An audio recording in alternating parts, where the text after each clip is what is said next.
Hi friends, welcome to our channel. இன்றைக்கி நம்ம சேனலில் ஒரு சூப்பரான ஹோம்மேடாக செய்யக்கூடிய சூப்பரான ஹோம்மேட் சாக்கோ கப் கேக் தான் பார்க்க போகிறோம். வீட்டில் இருக்க பொருளை வச்சு சிம்பிளாக எப்படி செய்கிறதுன்னு பார்க்கலாம் வாங்க. ஃபஸ்ட்டு இது செய்கிறதுக்கு ஒரு மிக்சிங் பவுலில் மைதா வந்து 200 கிராம் எடுத்திருக்கேன். அந்த மைதா வந்து எடுத்து இந்தமாரி ஒரு சல்லடை வச்சு நல்லா சலிச்சிக்கோங்க. கொஞ்சம் கூட கட்டிகள்லாம் எதுவும் இல்லாமல் மைதா வந்து நல்லா ஜலிச்சு எடுத்துக்கணும். நம்ம எந்த அளவுக்கு நல்லா ஒரு 2-3 வாட்டி ஜலிக்கிறோமோ மாவு வந்து கட்டி இல்லாமல் நல்லா இருக்கும், சாஃப்டாகவும் இருக்கும் கேக்கு. அதேமாரி வந்து சர்க்கரை வந்து 165 கிராம் எடுத்திருக்கேன். சர்க்கரை அதையுமே வந்து ஜலிச்சிக்கணும். நான் எடுத்துருக்கிறது வந்து பவுடர் சுகரை வந்து பவுடர் பண்ணி எடுத்திருக்கேன் மிக்ஸி ஜாரில். அது வந்து 165 கிராம் எடுத்திருக்கேன். அது கூடவே வந்து 1/4 ஸ்பூன் அளவுக்கு பேக்கிங் சோடா, அதேமாரி வந்து 1/2 ஸ்பூன் அளவுக்கு பேக்கிங் பவுடர் எடுத்திருக்கேன். அதையுமே போட்டு நல்லா வந்து மிக்ஸ் பண்ணிக்கோங்க. அந்த சர்க்கரை பவுடர் சுகர் கூடவே அதையும் ஆட் பண்ணிக்கிட்டு இந்த பவுடர் சுகரு, மைதா இதெல்லாம் வந்து நல்லா வந்து ஜலிச்சிக்கோங்க. கொஞ்சம் கூட கட்டி இல்லாமல் கட்டிகளெல்லாம் உடச்சி நல்லா ஜலிச்சிக்கோங்க. அடுத்து வந்து கொக்கோ பவுடர் வந்து ஒரு 30 கிராம்ஸ் எடுத்திருக்கேன். 30 கிராம் வந்து கொக்கோ பவுடர் எடுத்திருக்கேன். அதையுமே நல்லா ஜலிச்சு ஃபஸ்ட்டு ட்ரை இன்க்ரீடியண்ட்லாம் வந்து நல்லா ஒரு விஸ்க் வச்சு நல்லா மிக்ஸ் பண்ணிக்கோங்க.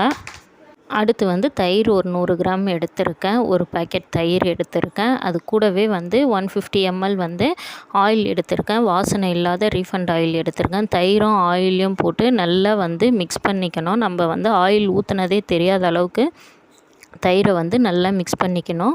1 ஸ்பூன் அளவுக்கு வெனிலா எசன்ஸ் போட்டிருக்கேன். போட்டு எல்லாத்தையுமே நல்லா மிக்ஸ் பண்ணிக்கணும். ட்ரை இன்க்ரீடியண்ட்டு கூட நம்ம ரெடி பண்ணி வச்சுருந்தா இந்த தயிரை போட்டு நல்லா கட்டி எங்கேயும் இல்லாமல் ஓரங்கள்லாம் நல்லா வந்து மிக்ஸ் பண்ணிக்கணும். எந்த அளவுக்கு நம்ம இந்த பேட்டரை மிக்ஸ் பண்ணுறோமோ அந்த அளவுக்கு வந்து கேக் வந்து சாஃப்டாக இருக்கும். அதேமாரி வந்து மிக்ஸ் பண்ணுறது வந்து ஒரே டைரெக்ஷனில் மிக்ஸ் பண்ணணும்.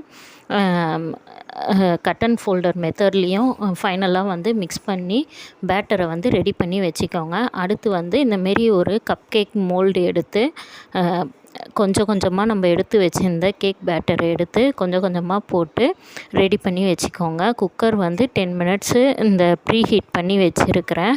10 to 20 மினிட்ஸ் ப்ரீ ஹீட் பண்ணி வச்சுருக்கிற அந்த குக்கருக்குள்ளே நான் வந்து அடியில் வந்து உப்பு போட்டு ரெடி பண்ணி வச்சுருக்கிறேன். நம்ம எல்லா மோல்டுலேயும் இந்தமாரி ஊற்றிட்டு எடுத்து ஒரு 20 to 25 மினிட்ஸ் வச்சு எடுத்தோம்னா சூப்பராக வீட்லேயே செய்யக்கூடிய கப் கேக் ரெடி.